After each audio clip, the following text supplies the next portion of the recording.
Halo semua, selamat datang kembali di vlog harian anak kampung. Selamat datang di video aku berikutnya. Pagi ini aku mau beraktivitas seperti biasa nih teman-teman.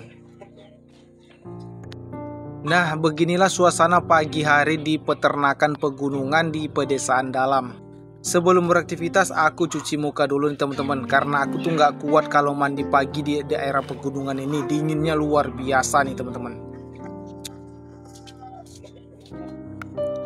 Oke, lanjut, aku potong dulu papan-papan kecil ini, mau aku jadikan kayu bakar teman-teman. Aku rencana mau masak sarapan dulu sebelum beraktivitas mengurusin ayam-ayam yang ada di peternakan ini. Kayu bakar di sini melimpah banget teman-teman, jadi bebas digunakan.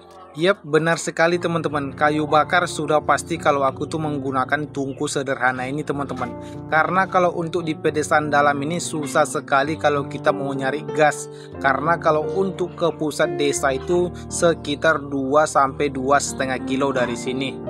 Maka dari itu menggunakan tungku adalah alternatif untuk saya masak di sini teman-teman. Karena selain mudah didapat kayu untuk sumber apinya ataupun sumber bahan bakarnya, di sini pun masih sangat alami teman-teman. Jadi nggak perlu khawatir kalau kita kehabisan kayu bakar. Oke, aku jerang air dulu teman-teman. Jadi sebelum beraktivitas kita minum kopi dan masak sarapan dulu supaya ada tenaga buat ngurusin ribuan ekor ayam ini teman-teman. Sembari menunggu air yang udah kita jerang tadi mateng, aku mau panen dulu di kebun kecil aku ini teman-teman. Aku mau petik beberapa bayam, cabai, dan juga untuk kebutuhan-kebutuhan buat bikin sarapan pagi ini teman-teman. Aku ada tanam beberapa juga di sini kebutuhan utama seperti cabai, bawang, kunyit, dan lain-lain. Karena kalau kita belanja ke desa itu teman-teman minimal itu sekali 2 minggu. Jadi alangkah baiknya kalau kita punya tanaman ataupun kebun seperti ini. Selain nanam cabai, aku juga ada tanam buah melon teman-teman, dan juga ada beberapa sayur seperti timun dan juga kacang panjang teman-teman. Nah, ini aku ambil yang bagian bayamnya aja teman-teman karena itu sangat cocok untuk sarapan di pagi hari. Nah, bayamnya ini kita pilih yang muda-muda ini ya teman-teman. Ini udah cukup, langsung aku mau masak ya teman-teman. Oke, ini airnya sudah matang teman-teman. Aku mau buat kopi dulu. Ini kopinya aku beli sebelum datang ke peternakan ini teman-teman. Untuk mereknya itu kopi jahe ya, kopi zaman dulu lah teman-teman. Tapi aku bersyukur karena itu kopi yang ada di sini sudah termasuk kasta tertinggi dalam perkopian di perkampungan ini teman-teman. Lanjut, aku jerang kuali untuk masak sarapan aku pagi ini teman-teman. Sesekali aku masukin kayunya biar apinya nggak mati. Lanjut, minyak gorengnya kita masukin ke dalam kualinya. Kalian jangan salpok ya sama minyak goreng aku karena ini minyak kelapa buatan sendiri. Wajar warnanya kurang cerah. Bawang merah, bawang putihnya langsung aku masukin kawan-kawan. Nah, ini aku masak sebentar sampai wanginya keluar teman-teman. Walaupun sarapan kita sederhana tapi masakannya harus istimewa. Oke, setelah bawangnya agak kekuningan kita masukin ricanya teman-teman. Nah, ini rica itu pakai yang rica kecil ya, cabai rawit lah. Nah, jadi kita tambahkan sedikit air. Ini langsung aku masukkan aja teman-teman. Nah, kira-kira aku mau masak apa, kalian tahu nggak? Coba komen kalau kalian tahu. Selanjutnya aku tambahkan telur. Ini aku kasih 2 butir telur biar makannya nanti makin mantap teman-teman. Nah, jadi ini setelah aku kasih 2 telur, aku tambahkan super mie di sini 1 biji teman-teman. Nah, jadi sarapan aku pagi ini super mie goreng ataupun super mie kuah ya. Terakhir aku masukin bumbu super mie-nya dan juga bayam yang aku petik tadi di kebun kecil aku teman-teman. Nah, jadi ini untuk sayur kita hari ini. Jadi sarapan aku pagi ini semangkok super mie rebus dengan sayur bayam. Wih, mantap. Aku sih yakin banyak dari kalian yang menganggap masakan aku ini biasa saja dan gak ada istimewanya. Tapi percayalah teman-teman, jika kalian berada di posisi aku yang berada di pedesaan dalam dan untuk menempuh ke desa aja 2 kilo, makanan seperti ini sudah terasa lezat dan juga mewah teman-teman. Oke, ini minyak sudah mateng, langsung aku pindahkan ke wadah ataupun mangkok ataupun piring ya teman-teman. Nah, ini kita pindahkan dulu sebelum kita santap teman-teman. Nah, ini dia sarapan aku pagi ini, sepiring super mie rebus dengan 2 butir telur dan secangkir kopi. Alhamdulillah, tetap bersyukur. Bismillah.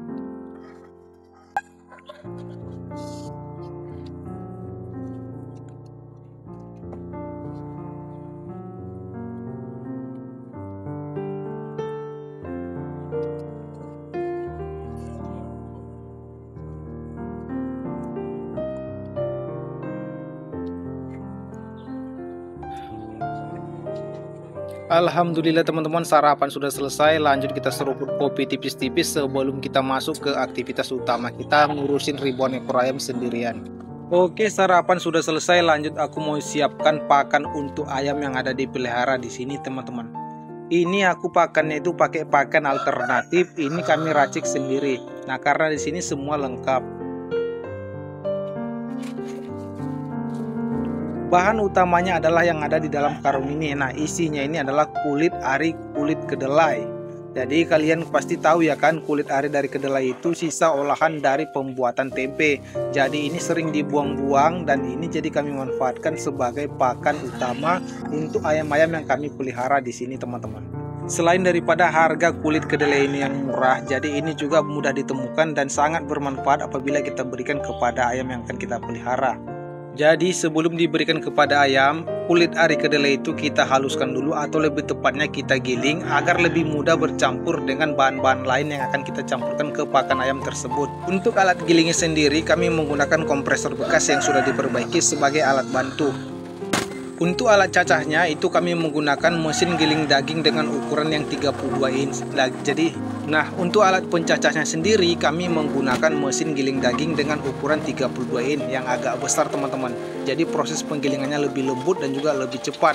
Nah, jadi untuk kompresornya itu sebagai alat bantu penggerak daripada mesin giling ataupun mesin cacahnya ini.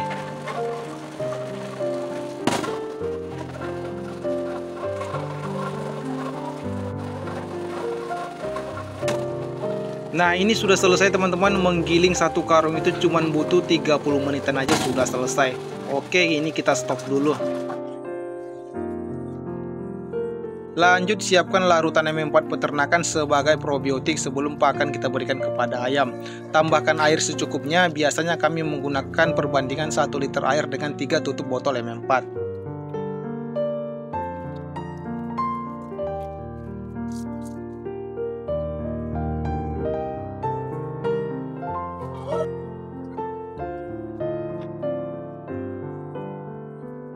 Kemudian siapkan dedak halus sebanyak 2,5 kilo sebagai pembalut ataupun bahan yang akan kita campurkan ke dalam bungkil yang sudah kita giling tadi.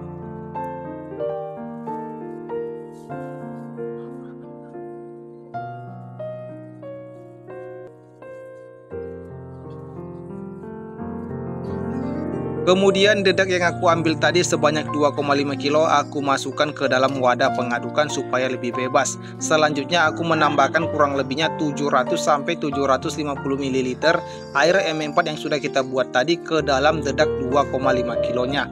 Kemudian kita aduk secara manual seperti ini. Kalau kalian punya alat aduk mantap, tapi kalau manual juga tidak apa-apa. Nah, setelah terasa tercampur ini sudah siap kita campurkan ke bahan selanjutnya. Selanjutnya aku menambahkan 5 kilo kulit ari bungkil kedelai yang sudah kita giling tadi ke dalam dedak bekatul yang sudah dicampur dengan larutan M4 sebanyak 2,5 kilo tadi.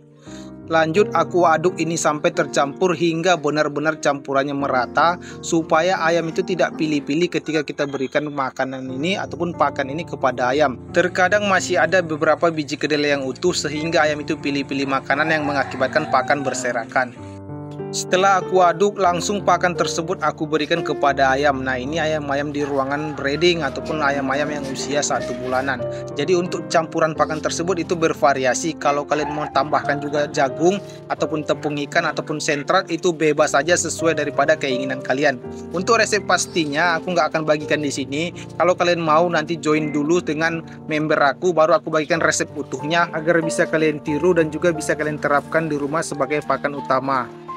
Oke, selanjutnya setelah semua nampan dan juga tempat pakan terisi penuh dengan pakan yang sudah kita buat tadi, selanjutnya aku memasukkan satu nampan untuk setiap satu kandang. Nah, ada juga beberapa yang masih menggunakan nampan dan ada juga yang sudah menggunakan tempat pakan paralon buatan kami sendiri.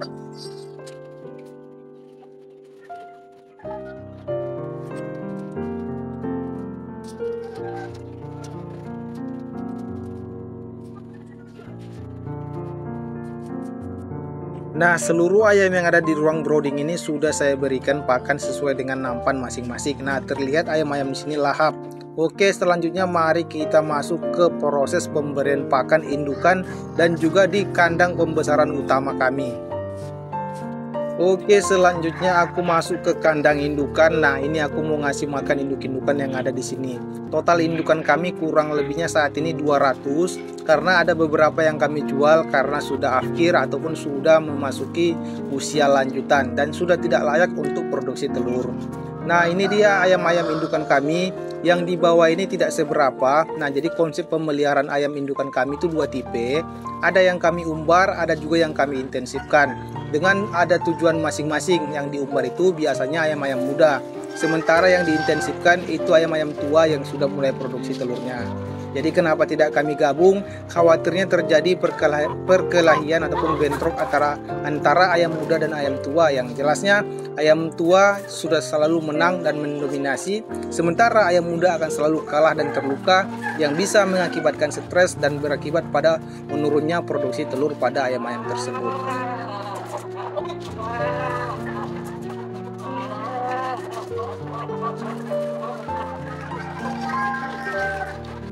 Nah, ini dia ayam indukan generasi pertama kami. Nah, ini lagi produksi telur. Nah, ini kami intensifkan untuk memaksimalkan produksi telur tersebut. Tetapi di sini ada beberapa kendala yang kurang kami sukai. Kalau ayam dengan pemeliharaan metode seperti ini, biasanya fertilitasnya lebih rendah daripada ayam umbaran.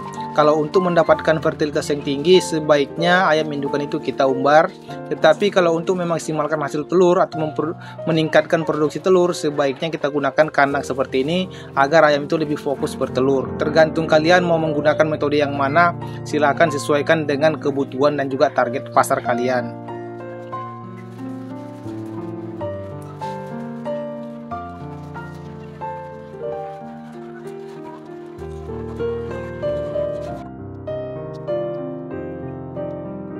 Oke teman-teman, aku sudah selesai ngasih makan indukan. Nah, ini indukannya lagi pada makan. Ini yang diintensifkan, ini yang diumbaran, dan juga ada beberapa ekor yang kami kurung di belakang kandang tersebut.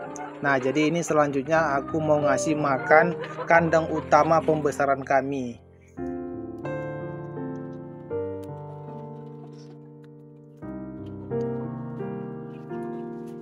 Lanjut teman-teman, aku mau ngasih makan ayam pembesaran. Nah, ini kandang utama kami.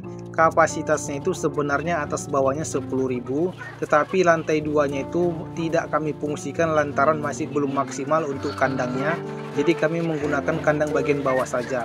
Untuk saat ini bagian bawah itu bisa menampung sekitar 5.000 ekor, tetapi yang kami sediakan saat ini cuma sekitar 500-an sampai 700 ekor karena sudah beberapa kali dipanen dan juga ada beberapa ayam yang belum bisa kami panen.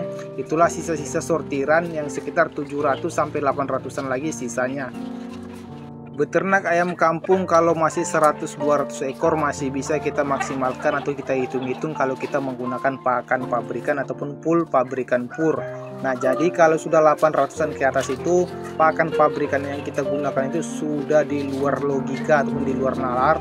Hitung-hitungnya terkadang tidak sesuai dengan harga ayam, bukan kebutuhannya. HPP kadang sering jebol dikarenakan harga ayam itu rusak, sementara harga pakan itu semakin tinggi. Oleh sebab itu kami lebih memilih menyediakan ataupun membuat pakan alternatif kami sendiri dengan perbedaan sedikit daripada pakan pur. Nah, perbedaannya cuma di beda bentuk butirannya saja. Oke teman-teman, ini ayam-ayam di kandang utama pembesaran kami sudah selesai aku kasih makan. Nah, ini terlihat ayam-ayamnya lahap dengan pakan yang kita berikan. Untuk kadar ataupun kandungan protein yang kami berikan atau yang kami racik sekitar 18-19%, tergantung apabila kalian fermentasikan proteinnya bisa di 20-21%. Tergantung juga dengan apa komposisi dan kapasitas isi dari bahan-bahan yang akan kita berikan atau kita campurkan ke pakan ayam tersebut. Nah, jadi untuk resep resminya tidak kami publikasikan karena itu rahasia dari peternakan. Kalau kalian mau, kalian harus menjadi member terlebih dahulu. Oke, setelah pakan diberikan, langsung aku memberikan air minum dengan nutrisi-nutrisi yang sudah kami siapkan. Nah, jadi air minum bernutrisi juga tidak kalah penting untuk ayam-ayam yang akan kita pelihara. Itu bisa memacu pertumbuhan dan juga produksi telur. Untuk indukan yang kami pelihara, biasanya aku memberikan yang namanya vitamin X stimulan untuk merangsang produksi telur dan juga meningkatkan fertilitas serta membuat ayam rajin bertelur.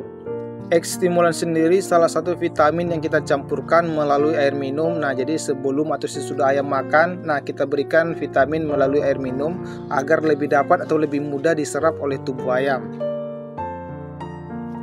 Oke, mari kita lanjutkan sambil aku ngisi tangki air minum dulu, sambil aku bagikan share-share tipis-tipis informasi yang barangkali kalian butuhkan. Nah, jadi ini aku isi tangki air minum ayam indukan terlebih dahulu, karena ayam indukan itu selalu diutamakan kalau dari segi air minum agar produktivitas telurnya tidak terganggu atau terlambat produksi telur. Nah, ini tangki utama dari kandang indukan ini. Jadi ini di ujung langit, jadi kita harus naik dulu dan kita isi perlahan-lahan seperti ini. Nah, jadi harus hati-hati nih teman-teman, karena di sini kayunya udah pada goyang, memang harus butuh perbaikan lah. Nah, jadi ini aku isi tangki terlebih dahulu di bagian atas.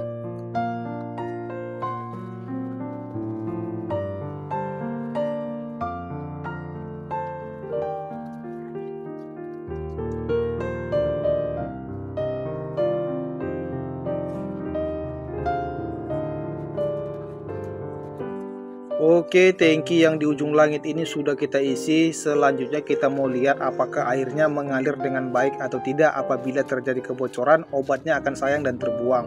Oh iya, aku tadi hampir lupa ngisi 1 botol air untuk ayam yang di luaran ataupun yang di umbaran ini. Nah, ini aku berikan di sini. Nanti secara otomatis ayam-ayam akan berkumpul atau minum apabila mereka haus.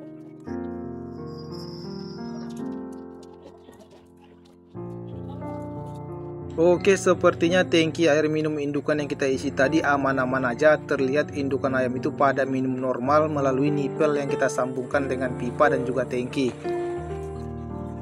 Lanjut, aku mau ngisi tangki utama di kandang utama pembesaran tadi. Aku kasih 2 bungkus vitamin. Nah, ini untuk vitaminnya namanya Neubro, perangsang pertumbuhan daging pada ayam pembesaran. Aku kasih 2 bungkus itu untuk sekitar 15 liter air. Nah, ini aku mau ngisi itu 2 dragon untuk tong utama di pembesaran, karena memang ayam di sana lebih banyak. Otomatis aku membutuhkan 4 bungkus untuk vitamin Neubro-nya.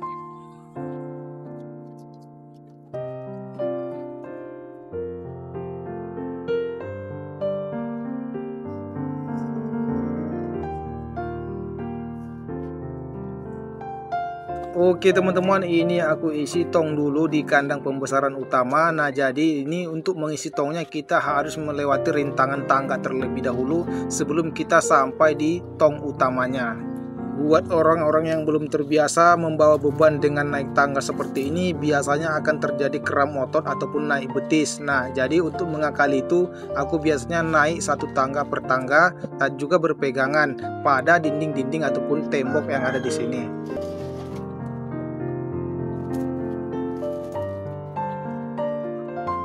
Nah, ini sudah kelihatan tangki untuk di kandang pembesarannya. Ini kita isi 2. Nah, jadi karena memang ayam di kandang pembesaran itu hampir 800-an. Nah, jadi memang butuh air per harinya itu 30-40 liter.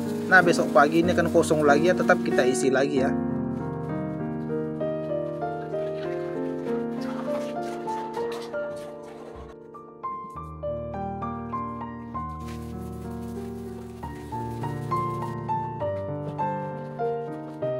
Oke, tangki di atas ini untuk pembesaran sudah selesai diisi. Mari kita lihat apakah airnya berjalan dengan lancar. Nah, kalau tidak lancar berarti terjadi penyumbatan ataupun sumbat pada nipel ataupun paralonnya. Oke teman-teman, mantap, nipel di bagian bawah aman-aman dan lancar. Lanjut untuk DOC ataupun di kandang breeding, aku memberikan vitamin yang namanya Vitacik. Untuk ukurannya 1 saset 5 gram, itu kita isi 5 liter air. Nah, begitulah aktivitas aku teman-teman di peternakan ayam di pedesaan dalam ini. Sekian dulu, terima kasih.